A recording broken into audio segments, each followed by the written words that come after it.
قسم بخدا اے یزید، تو نے خود ہی اپنی کھال نوچی ہے اور اپنے ہاتھوں اپنے گوشت کی تکہ بوٹی کی ہے۔ اے یزید، یہ تو زمانے کا انقلاب ہے کہ مجھے تجھ جیسے آدمی سے بات کرنے پر مجبور ہونا پڑا۔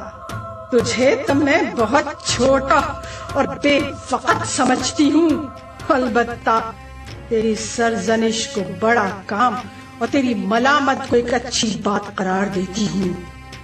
ہاں، تجھ سے مخاطب ہونے کی وجہ صرف یہ ہے کہ آنکھوں میں آنسو امنڈ رہے ہیں اور کلیجے سے آنچیں نکل رہی ہیں۔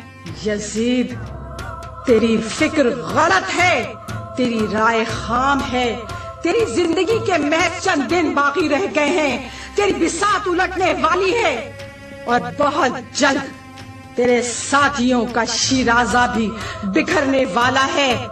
اس کے علاوہ وہ دن قریب ہے جب منادی آواز دے گا، ہاتف غیبی کہے گا کہ ظالموں پر خدا کی لعنت، اور حمد و سپاس اللہ کے لیے جو تمام جہانوں کا پروردگار ہے، وہ رب الارباب جس نے ہمارے پیشرو بزرگوں کو انجام کار خیر و سعادت کے خزانے آمرا سے افتخار بخشا اور ہماری آخری شخصیتوں کو شہادت و رحمت کی نعمت عظمیٰ سے سرفراز فرمایا۔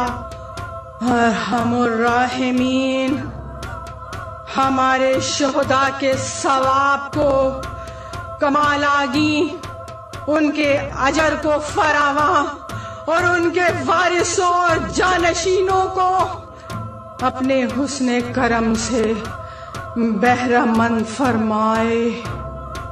یقیناً وہ بڑا مشفق اور حد درجہ مہربان ہے۔ ہمارے لیے اللہ کافی ہے اور وہی بہترین کارساز ہے۔